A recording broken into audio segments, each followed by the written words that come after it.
Então a pessoa perguntou, eu preciso fazer retiros para ser um praticante budista, para ser budista?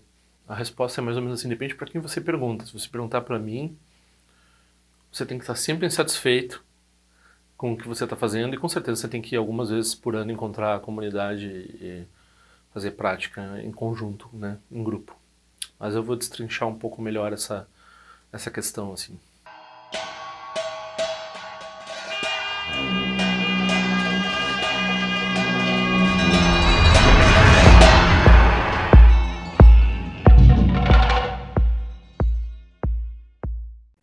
Do coração de Tara emana uma luz de arco-íris para os 6 reinos e para o bardo, envolvendo as pessoas falecidas onde quer que estejam, purificando o seu karma e as infundindo com as bênçãos radiantes de Tara.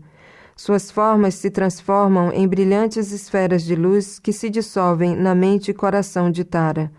Um reino além dos ciclos do sofrimento, um reino de absoluta pureza e felicidade. Quando a gente lê, né, porque tem essa coisa do budista de internet, então quando a gente lê fóruns na internet, as pessoas estão sempre se justificando a sua atitude isentona com relação ao Dharma, né? Então elas acham que elas pegam um livro, aprendem um método ou outro pelo YouTube, sentam às vezes um tempo por dia, meia hora, uma hora, e fazem um altar assim meio improvisado e ok, eu sou budista. Eu não preciso encontrar um professor, eu não preciso fazer prática com uma comunidade, eu não preciso fazer prática com um grupo. Eu faço a minha prática toda embasada no que eu leio, eu estudo, e eu faço a minha prática formal, e eu me considero budista, e o IBGE me coloca lá como budista e está tudo certo. E quem você eu para reclamar, né? Se a pessoa está se aplicando na virtude, qualquer nível de aplicação na virtude que a pessoa faça, mesmo que seja apenas, sei lá, admirar a figura do Buda por um instante, né? Então isso com certeza vai gerar virtude. Agora, o que talvez não seja adequado é a pessoa proselitizar e achar que isso é suficiente para todo mundo e dizer que isso caracteriza alguém como um praticante ou que isso é suficiente, assim por diante. De forma geral, nada é suficiente. Nenhum grau de engajamento a pessoa deve se sentir segura assim com eu estou fazendo o suficiente. A pessoa sempre tem que achar que pode fazer mais. Se a pessoa tiver essa sensação, se ela entrar numa zona de conforto, se ela tiver essa sensação de que ela já está fazendo o que é necessário para ser um praticante, para ser budista, para seguir o caminho do Buda, é porque ela está em auto-engano e ela está sendo desonesta, né, que é basicamente a mesma coisa, ser desonesto consigo mesmo, talvez com os outros, e com certeza ela não está seguindo o que o Buda ensinou. Então, a pessoa tem que querer mais. Eu diria que se a pessoa quer mais, a pessoa precisa conhecer a prática. A minha impressão é que as pessoas que leem sobre o budismo e que fazem prática sem orientação de um professor e sem conhecer uma comunidade, elas não sabem o que é budismo. Elas não têm noção, elas podem ter algumas ideias corretas, muitas ideias corretas, algumas ideias necessariamente vão parecer incorretas, também não vão acertar tudo, mas tudo bem, né? Nem as pessoas que praticam é assim, mas de certa forma elas não sabem o que é o budismo, elas não compreendem o que é a prática, elas não têm um escopo do que elas estão fazendo, assim. A vida delas vai mudar a partir do momento que elas principalmente a primeira coisa é participar da sangha com oferenda para a sangha de trabalho e de dinheiro. Então, quando a pessoa se engaja no budismo ao ponto de ela dizer isso é algo maior do que a minha própria prática, eu estou colaborando com isso independentemente dos resultados que eu vou obter para a minha vida de melhorar isso ou aquilo, e ela vai lá e ela oferece tempo e dinheiro e se coloca à disposição para ajudar o movimento, né, ajudar a sangha, ajudar a comunidade, colaborar com o trabalho do Buda, né, isso daí é a primeira prática. Essa é a primeira prática que a gente faz. Porque a gente pensa que vou começar com meditação, vou começar com estudo. Não, primeiro você carrega a água, primeiro você pinta a parede, primeiro você dá dinheiro. Isso é o primeiro que você faz. Depois você vai ter proximidade, né, e vai ter o mérito também para poder sentar e tirar um proveito da sua prática formal. Então você vai aprender uma prática formal também, necessariamente, a prática formal você só vai conseguir aprender junto com outras pessoas, com um professor explicando. As pessoas que acham que fazem prática formal sem ter um professor para verificar o que a pessoa está fazendo, pode haver uma exceção em 1 bilhão, talvez, mas que consiga fazer uma prática sem erros assim, mas a maioria das pessoas vai ficar preso em estados particulares, vai estar fazendo alguma coisa que não é prática, e a maioria das pessoas pelo menos tem o mérito de ter essa dúvida de dizer, eu não sei o que eu estou fazendo, vou largar, e daí não dura muito tempo, e daí pelo menos a pessoa não faz uma coisa que vai prejudicar ela, né? Mas outras pessoas, algumas também, num número tão baixo, elas se auto-enganam com relação à prática formal e elas acabam produzindo todo tipo de obstáculo depois, se por acaso elas continuarem nesse caminho, né? Então, sim, a pessoa precisa se preocupar com participar de uma comunidade budista. Aí a pessoa que fez essa pergunta, ela falou assim, mas eu cuido de animais, né? Então, digamos, a pessoa é uma salvadora, uma protetora de animais, tem vários animais, digamos, não sei quantos animais ela tem, mas digamos uma pessoa que tem 20 gatos, 30 cachorros, sei lá. E daí, se ela sair do ambiente dela, esses animais vão ficar sem cuidados, né? Então ela não consegue fazer prática, porque ela tem que estar sempre presente para os animais dela. Então, uma dica importante aqui é que se a pessoa estiver não se conectando com o Dharma devido à pressão de outro ser, seja esse tipo de ser que depende dela como um filho, como um animal, ou seja um ser que está numa posição superior a ela, como um pai, mãe, ou um chefe, assim por diante, e daí a pessoa não consegue praticar o Dharma porque ela está presa a uma circunstância que foi causada por outro ser, isso é ruim para ela, né, é uma falta de mérito dela, e é ruim para o ser que está fazendo isso. Então, se a pessoa puder ter compaixão, ela vai impedir que o ser impeça ela de praticar. Então, ela vai olhar para os animais dela e dizer, nenhum deles tem chance de praticar agora, e eu estou igual a eles, eu estou só sustentando eles para nós todos circular no samsara. Essa é a perspectiva do Dharma.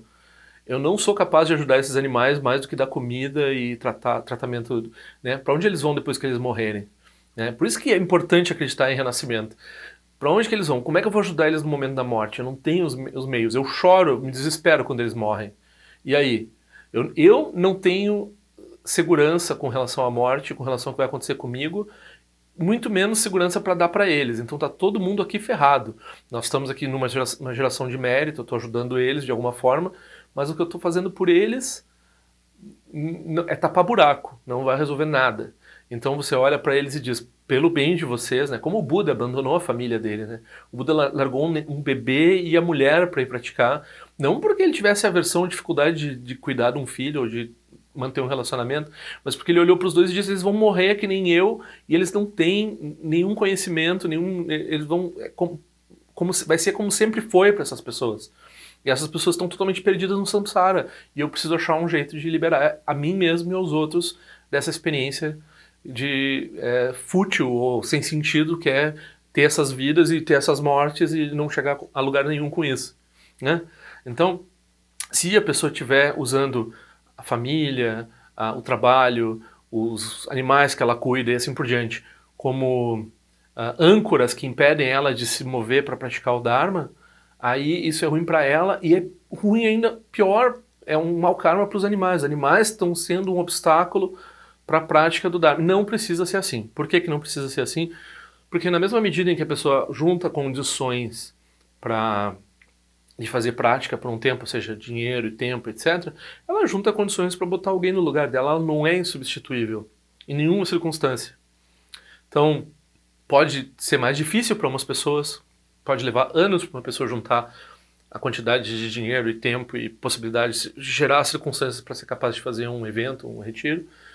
Mas quanto mais difícil for, mais mérito a pessoa gera ao fazer isso, né? Então vale a pena. E para outras pessoas é muito fácil. Para outras pessoas, algumas pessoas elas têm obstáculos internos, então elas são mimadas, elas não conseguem viver num lugar, conviver com pessoas num lugar, né? Tem todo tipo de ansiedade social. Eu sou uma pessoa que é um pouco assim, tem dificuldade de viver em circunstâncias que não são de um hotel 4 estrelas, pelo menos, assim. Então você não tem tudo ideal para ela, como é na casa dela, ou como não é num hotel de boa qualidade, ela já fica chateada, e daí o Santo Dharma nem sempre tem a oportunidade de receber a pessoa da forma que ela acha que precisa. Então isso é outro tipo de obstáculo que as pessoas têm, né? Então, é crucial que a pessoa não se acomode como uma ideia de budista de internet, ela não se acomode com a ideia de que ela pode ser praticante apenas ouvindo vídeo no YouTube e lendo livro. Ela tem que pessoalmente conhecer essas pessoas, ela tem que pessoalmente se engajar na prática em conjunto com essas pessoas, ela tem que fazer oferendas, né, na forma de trabalho. Não precisa ser. Aqui nós não estamos falando de oferendas vultuosas, a pessoa precisa fazer constantemente oferendas do que ela consegue, então seja de trabalho, seja de dinheiro e assim por diante. Então ela vai fazendo, ela não, nada que afete a, a vida dela, né? Nada que prejudique ela, porque o objetivo não é criar um prejuízo na vida da pessoa, né? Mas ela precisa abrir essa porta para essa conexão, né? De fazer esse tipo de gerar esse tipo de mérito. E é isso que vai possibilitar a conexão com o Dharma. Se a pessoa quer apenas dizer para alguém ou dizer para o IBGE que ela é budista, ela não precisa fazer nada. Ela pode só dizer isso, né? É como é só assumir para si mesmo que você é, e daí você diz. Daí o pessoal na internet diz, "Tá, mas então ser budista é isso, né?" Se você acha isso, não tem problema. Ninguém vai brigar com você, ninguém vai tirar a sua carteirinha, ninguém vai ir para um palanque, a não ser que você comece a, talvez, falar do budismo e se salientar, querer se salientar como uma pessoa que entende do budismo. Se você não fizer isso, ninguém vai reclamar de você se achar budista. Pode se achar budista o quanto quiser. Por outro lado, se você realmente quer refletir sobre o que o Buda ensinou, então você vai refletir sobre o nascimento humano, você vai precioso, você vai refletir sobre a impermanência, você vai chegar à conclusão que você precisa tomar refúgio, fazer prática, precisa tomar refúgio na sanga, e assim por diante. Tudo isso que eu disse, precisa fazer retiro. Aí o quanto a pessoa vai se engajar, né? Muitas pessoas podem olhar para o meu engajamento com a sanga e achar que é irrisório, né? Porque eu quase não encontro a sanga. Esse ano eu fiz um retiro de 10 dias no início do ano e agora fiz um retiro de 3 dias. Esse tempo todo fora por internet, eu não me relacionei pessoalmente com ninguém da sanga, quase, praticamente. Não fiz prática com quase ninguém na sanga. Então, isso é muito pouco. Isso é irrisório, é ridículo, né? Mas eu tenho já um tempo de prática, eu tenho uma prática que eu faço sozinho em casa. Para mim, não é que isso seja suficiente, eu gostaria de ter muito mais contato com a sanga, mas é uma coisa que é alguma coisa que eu estou fazendo, né? Então, se uma pessoa tem nada, não tem nenhum contato, não tem nenhuma prática, e ela só aprendeu assim por vídeo e por... Aí é muito importante a pessoa fazer essa movimentação e criar essas condições, né? Da mesma forma, tem essa outra pessoa com quem eu falo há vários anos, eu já mencionei ela no outro vídeo, né? Então morreu uma pessoa, daí ela não sabia o que fazer de prática, não sabia quem ligar, quem chamar, não tinha prática para ajudar a pessoa, né? Que morreu. Aí passou um tempo, daí morreu agora um bichinho de estimação dessa pessoa. E daí eu tinha passado uma prática para ela, mas aí ela não fez, ela não sabia o que era, eu fui explicar para ela que ela tinha que fazer tal coisa, né, com relação a essa prática. Que ela nunca foi, nunca fez um retiro, nunca, né, então ela não tem noção do que é prática, do que é sentar para fazer prática. Então eu falei, mas é bom tu fazer um tempo, né? Aí a pessoa simplesmente ela recortou, né, porque o que importava para ela provavelmente era só ela achar que fez algo, né? Era só ela ter paz de espírito consigo mesma, porque ela leu uma oração para o animal que morreu. Não tem o método, porque ela não gerou o mérito para aprender o método para ajudar o ser no momento da morte, para ajudar o ser logo depois da morte também através de prática, para ganhar alguma confiança na prática, né? E daí também eu fui dizer que era bom, né, a pessoa, né, se a pessoa está falando em prática vajrayana, no caso eu passei uma prática vajrayana que dá para fazer sem iniciação para ela, e falei que era bom fazer um número de mantras, assim, né? Fazer por 49 dias a prática. Pelo menos uma vez por dia, daí fazer 100 mantras por dia. Talvez acumular um número de mantras, né? Pelo animal. Fazer uma prática pelo animal. Se você gostava do animal, você tem confiança na prática, você tem confiança em querer ajudar ele. Mas a pessoa não tem uma estrutura que permita que ela que ela reconheça o valor em sentar e o benefício em sentar e rezar para o animal e fazer prática, visualizar o que tem que estar. Ela não tem ideia também do que quer dizer quando a pessoa recita mantra, né? Eu recito de vez em quando mantra. Ela falou assim, não, mas você faz a prática, que você tem que ler a instrução, né, do que tem na visualização enquanto você recita o mantra. É uma meditação enquanto você recita o mantra. Então, é muito triste Aí a pessoa, ela tá desperdiçando o tempo dela e tá morrendo as pessoas ao redor, daqui a pouco vai ser ela mesma. E ela não tem nenhum método, tem nada para ajudar ela no momento da morte. Ela tem umas ideias, fazer pergunta ela gosta, saber sobre isso ou aquilo no Dharma ela se interessa. Agora, sentar com os outros, entender o que é uma prática, aprender um método, né? Fazer a meditação um tempo suficiente para entender o benefício daquilo, e daí quando precisar, quando, né, a casinha está construída, daí não faz a casinha na hora que dá vontade de fazer cocô. A casinha está pronta, daí a pessoa vai lá e ela faz o que tem que fazer. Então, né, a gente nunca está satisfeito com isso. Eu estava lá novamente fazendo um retiro sobre a prática do momento da morte, né? Já fiz algumas vezes, já sei de cor o método, assim, sei fazer o método, mas eu preciso sempre dar uma refrescada, sempre reencontrar as pessoas, fazer o método em conjunto, né? Ver relembrar, receber instruções novas. A minha prática não está, eu não tenho uma realização na prática, então eu preciso, né, sempre ir atrás e pelo menos eu tenho uma confiança na prática, que já é uma grande coisa, né? Então, se a pessoa não tem isso, daí é samsara como sempre, né? Samsara como sempre é as pessoas vivem e morrem sem sentido por nada e elas vão para qualquer lugar, para lugares bons, para lugares ruins, meio que arbitrariamente, né? Parece arbitrariamente, porque elas não entendem elas não têm nem muito bem como controlar o karma delas para produzir experiências melhores. Às vezes, quando tem ética, elas têm isso. Isso é o máximo que elas têm, assim, sem ter a estrutura da comunidade, a estrutura da prática e assim por diante. O que a pessoa tem com a estrutura da prática? Ela aprende os métodos para lidar com a morte dos outros, para ver sentido nisso, para aliviar o sofrimento dos seres no momento da morte e assim por diante. E daí isso tudo é muito benéfico para ela e para quem está ao redor. Então se a pessoa está com o argumento de meus animais, eu não posso abandonar eles para fazer prática. Então os animais estão impedindo você de ouvir ensinamentos de uma pessoa, nossa. E daí esses ensinamentos podem beneficiar os próprios animais, porque se você se tornar uma pessoa que carrega essa sabedoria e que carrega esses métodos e que é capaz de aplicar esses métodos, você pode conduzir os seus animais, ou pelo menos numa direção melhor, se não por uma terra pura, se não por uma situação de prática no futuro. Estou falando de tem duas pessoas aqui que eu estou misturando nesse exemplo aqui.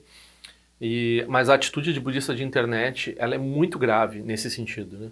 Então se a pessoa está satisfeita com o que ela está fazendo, mesmo que se você vai na sua sangha, mesmo se você vai toda semana fazer prática, faz alguns retiros por ano, não é para nós, pessoas que têm esse estilo de prática, ficar satisfeito com isso. A gente tem que pensar que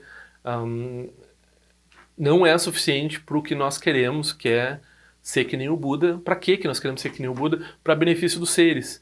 Então, não faz sentido que a gente esteja postergando isso para fazer uma outra coisa que, não, mas eu estou beneficiando você, porque eu estou dando comida todo dia, remédio para eles. O que isso adianta? Comida e remédio é importante, mas não é suficiente, né? O Buda tinha a melhor situação possível dentro do palácio dele e ele teve a compaixão de abandonar aquelas pessoas para fazer prática, para depois retornar como um protetor de quem? De todos eles e de todos nós até hoje. Então esse é o tipo de aspiração que nós devemos fazer. Nós não devemos ter uma mente pequena e permanecer dentro da nossa ideia de que o que é suficiente. Por favor.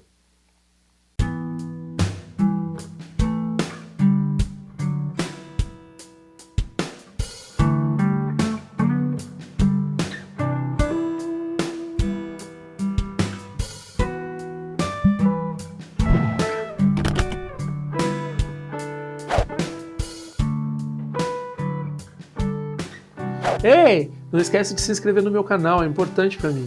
Clica na sinetinha para receber a notificação e se quiser se inscreve no meu boletim informativo onde eu informo o que eu ando fazendo, o que eu ando pensando.